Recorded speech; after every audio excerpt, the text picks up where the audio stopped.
കർണാടകയിലെ അപ്പാലറ്റ് tribunal income ടാക്സിന്റെ നിങ്ങൾ evasion fight എന്ന് പറഞ്ഞിട്ട് ഓൺലൈനിൽ വായിച്ചതാണ്. അത് ശരിക്കും എന്താ അത്? എന്റെ കേട്ടില്ല. ഈ ടാക്സ് ഇവേഷനെതിരായിട്ട് ഇൻകം ടാക്സിന്റെ ആക്ഷൻ നിങ്ങൾ അവിടുത്തെ അപ്പാലറ്റ് ട്രിബ്യൂണലിൽ ഫൈറ്റ് ചെയ്യുന്നുണ്ടോ? ഞങ്ങൾ ഫയൽ ചെയ്തിട്ടില്ല കഴിഞ്ഞ വർഷങ്ങളിലെപ്പോഴും. ഇല്ല, കഴിഞ്ഞ വർഷം അങ്ങനെയൊന്നുമില്ല. പിന്നെ ചിലതൊക്കെ വിട്ടുപോകും, അങ്ങനെയുള്ള കാര്യങ്ങൾ ഉണ്ടാവുമല്ലോ. ചാർട്ട് ഓഫ് കണ്ടക്ട്സ് ചെയ്യണത്. അപ്പൊ ചിലപ്പോൾ ഒരു വേരിയേഷൻ ഒക്കെ ഉണ്ടാകും. ചിലപ്പോൾ ഒരു 50 ലക്ഷം ഒരു കോടി രൂപ വേരിയേഷൻ ഉണ്ടാവും. അത് അവർ കാണിക്കും, അത് നമ്മൾ കൊടുക്കണം, അത്രയേ ഉള്ളൂ. വേറെ കേസ് കിട്ടൊന്നുമില്ല. പിന്നെ കമ്പനിക്ക് 1 ലക്ഷത്തിനും 1 കോടിക്കും പോയി പുറകെ നടക്കേണ്ട കാര്യങ്ങളില്ലല്ലോ.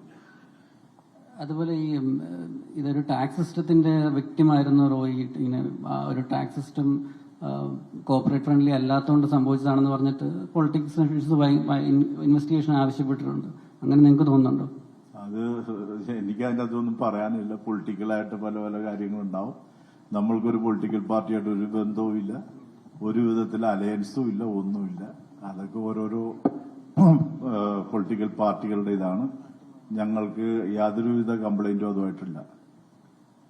CJ റോയിക്ക് സ്ലോവാക്യയിലൊരു ട്രേഡ് കമ്മീഷണർ പദവി ഉണ്ടായിരുന്നു. അദ്ദേഹത്തിന് ബിസിനസ് ഇല്ലാത്തൊരു സ്ഥലത്തെ ആ ഒരു പദവിയെ അതുമായി ബന്ധപ്പെട്ട് ചില വാർത്തകളൊക്കെ വന്നിരുന്നു ചില മീഡിയസിലൊക്കെ. അതിനെക്കുറിച്ച് എന്തെങ്കിലും? എങ്ങനെയാന്ന് പറഞ്ഞു കേട്ടില്ല. ഒരു സ്ലോവാക്യയിലൊരു ട്രേഡ് കമ്മീഷണർ പദവി, അദ്ദേഹത്തിന് ബിസിനസ് ഇല്ലാത്തൊരു നാട്ടിൽ അദ്ദേഹം ട്രേഡ് കമ്മീഷണർ പദവി ഉണ്ടായിരുന്നു എന്നുള്ളത്. ഈ സ്ലോവാക്യ പുള്ളി ഹോണററി കൌൺസിൽ ജനറലാണ്. കേരളത്തിന്റെയും കർണാടകയുടെയും. അതില് എനിക്കൊരു വിധത്തിലുള്ള കാര്യങ്ങളും എനിക്ക് കാണാൻ പറ്റുന്നില്ല. കാരണം ഇവിടെയൊന്നും ഒരു ആക്ടിവിറ്റീസ് നടക്കുന്നില്ലെന്നുള്ള സത്യം.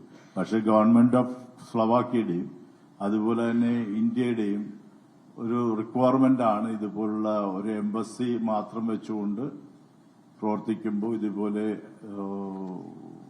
ഡിപ്ലോമാറ്റ്സിനെ അവർ തന്നെ അപ്പോയിന്റ്മെന്റ് ചെയ്യുന്നതാണ്. അത് ഇന്ത്യൻ പ്രസിഡന്റ് കൂടി അപ്രൂവ് ചെയ്തിട്ടുള്ള ഒരു സിസ്റ്റമാണ്. അതിൽ നമ്മൾക്ക് അദ്ദേഹം ഇവിടുന്ന് സ്ലോവാക്യയിൽ പലപ്പോഴും പോകും, സ്വന്തം പൈസക്ക് പോവും, സ്വന്തം പൈസ കൊടുത്ത് ഹോട്ടലിൽ താമസിക്കും, സ്വന്തം കാറെടുത്ത് വാടക എടുത്ത് പോവും.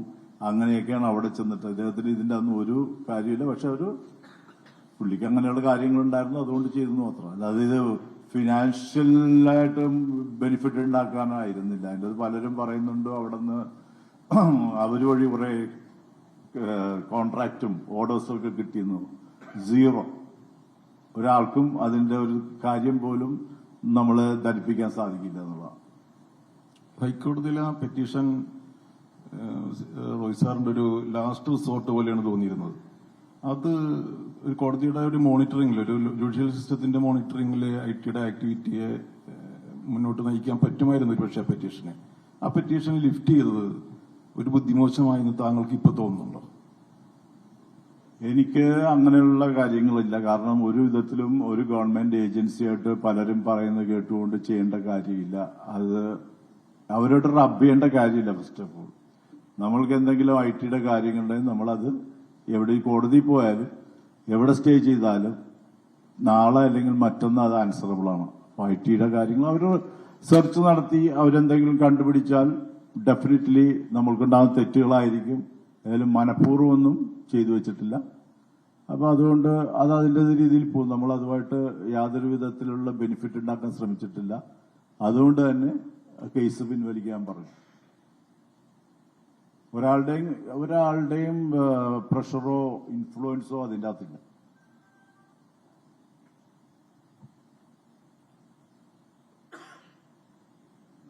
ബേസിക്കലി സാർ ഇവിടെ ഹലോ സാർ, ബേസിക്കലി പറഞ്ഞു വരുന്നത് ഇതിപ്പോ IT ഡിപ്പാർട്ട്മെന്റിന്റെ നടപടിക്ക് ഈ ഒരു മരണമായിട്ട് ബന്ധമില്ലെന്നാണ് സാർ ബേസിക്കലി എംപ്ലോയ് ചെയ്തേക്കുന്നത്. IT ഡിപ്പാർട്ട്മെന്റിന്റെ ഇതുമായിട്ട് ബന്ധം ഉണ്ടോ ഇല്ലെന്ന് ഞാനല്ലത് SIT തീരുമാനിക്കുന്നത്. അദ്ദേഹത്തിന് അതല്ല, റോയ് സാറിന് എന്ത് തോന്നി, എന്ത് ഫീൽ ചെയ്തു എന്നുള്ളതും എന്നോട് ഷെയർ ചെയ്യാറില്ല. പക്ഷെ എന്റെ ഒരു ഓവറോൾ ഇതാണ് ഞാൻ പറയുന്നത്. അപ്പോ അതെല്ലാം ഈ SIT തീരുമാനിക്കും. അവരതിനാണല്ലോ അവര് ഈ IT ഡിപ്പാർട്ട്മെന്റുകാരെയും വിളിപ്പിക്കുന്നുണ്ട്. അവരെല്ലാം വിളിപ്പിച്ചിട്ട് സംസാരിക്കുന്നുണ്ട്, അവര് ക്വസ്റ്റ്യൻ ചെയ്യുന്നുണ്ട്. പക്ഷെ വിസിബിളി പുറത്ത് കമ്പനിയുടെ ഒരു രീതിയിൽ വിസിബിളി അങ്ങനെയൊന്നും കാണുന്നില്ല, അങ്ങനെ ഒരു പോസിബിലിറ്റി കാണുന്നില്ല. അതിപ്പോ എനിക്ക് അതിനെ കുറിച്ച് ആൻസർ ചെയ്യാൻ പറ്റില്ല.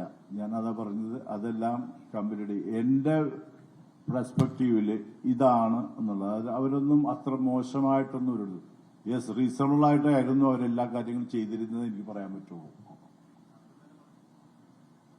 താങ്കൾ തന്നെ ആ സഹോദരന്റെ ആരോപണം തള്ളുന്നുണ്ട്, സഹോദരനെ തിരുത്തുന്നുണ്ട്, എന്നിട്ട് പറയുന്നു അത് അറിയില്ലെന്ന്. അങ്ങനെയല്ല ഞാൻ പറഞ്ഞത്, റീസണബിൾ ആയിരുന്നു എന്നാണ് ഞാൻ പറഞ്ഞത്. അല്ല, റീസണബിൾ പ്രത്യക്ഷത്തിൽ ആദായ നികുതി വകുപ്പാണ് ഇതിനകത്ത് പ്രതിസ്ഥാനത്ത് നിൽക്കുന്നത്, അല്ലെങ്കിൽ ഒരു ആരോപണം വരുന്നത് അവർക്കെതിരെയാണ്. പക്ഷെ താങ്കൾ അവരെ പൂർണ്ണമായിട്ടും വെള്ളപൂശുന്ന നിലപാടാണ് എടുക്കുന്നത്. അതുകൊണ്ടാണ് ഒരു വ്യക്തതയ്ക്ക് വേണ്ടിയാണ് ചോദിക്കുന്നത്. ഇല്ല, അന്ന് അദ്ദേഹം വന്നു, രാത്രി വെളുപ്പിന് 6-7 മണിയായപ്പോ വന്നു, 7-8 മണിയായപ്പോ പൂക്കറ്റിൽ നിന്ന് വന്നപ്പോൾ ഏതോ ഒരു ചാനൽക്കാര്, അത് രാത്രി മുഴുവനും ചാനലുകാരുണ്ടായിരുന്നു. അവർ ചോദിച്ചപ്പോ പ്രീമ ഫൈസ പുള്ളി പറഞ്ഞു ഇതാണ് ഇന്ന ആൾക്കാരാണ് ഉപദ്രവിച്ചതെന്ന് പറഞ്ഞു. പക്ഷെ പുള്ളിക്ക് അതിന്റെ ഡെപ്ത് അറിയില്ലല്ലോ അദ്ദേഹത്തിന്. എന്താ ഇതിനകത്ത് ഡെപ്ത് എന്ന് പറയുന്നത്? കാരണം നമ്മുടെ ഭാഗത്ത് ശരിയുണ്ടല്ലോ, ആദായ നികുതി വകുപ്പിനെതിരെ കേസ് കൊടുക്കാനോ അല്ലെങ്കിൽ അതിന് നിയമ പോരാട്ടം നടത്താനും പറ്റില്ലേ? അതിന്റെ ഡെപ്ത് എന്ന് പറഞ്ഞാൽ എന്താണ് സംഭവിച്ചിരിക്കുന്നത് അദ്ദേഹത്തിന് അറിയില്ല. ഇദ്ദേഹം ഇവിടെ വന്നു, ഒരു ഷോക്കിൽ ഇതെല്ലാം പറഞ്ഞു. ഷോക്കിലോട്ട് ടിവിക്കാർ ചോദിച്ചോ പറഞ്ഞു, ഞാനൊരു എയർപോർട്ടിൽ വെച്ച് ഞാൻ ഇതുമായിട്ട് എന്നോട് പല മാധ്യമക്കാരും ഞാൻ ഇതുമായിട്ട് ഒന്നും കമന്റ് പറയാനോ ഒരാൾക്ക് ഫീസ് കൊടുക്കാനോ നിന്നില്ല. കാരണം ഇതെല്ലാം അണ്ടർ ഇൻവെസ്റ്റിഗേഷനിൽ വരുന്ന കാര്യങ്ങളാണ്. നമ്മളത് പറയേണ്ട കാര്യമില്ല, അത്രേ ഉള്ളൂ. അതിപ്പോ മീഡിയയിലും എന്തായാലും നമ്മൾ നമ്മുടേതായ ഒരു സിറ്റിസൺ എന്ന നിലയിൽ നമ്മൾ നമ്മുടെ കാര്യങ്ങൾ ചെയ്യുക. അതിൻ്റെ അകത്ത് വേറെ ഒന്നും തന്നെ ഇല്ലെന്നുള്ള സത്യം. ലോകത്തെവിടെയായാലും ഏത് സമയത്തും 24 വാർത്തകളും ഓഗ്മെന്റഡ് റിയാലിറ്റി പാക്കേജുകളും എക്സ്പ്ലെയിനറുകളും വിശദമായി കാണാൻ ഞങ്ങളുടെ യൂട്യൂബ് ചാനൽ നിങ്ങൾക്ക് സബ്സ്ക്രൈബ് ചെയ്യാം.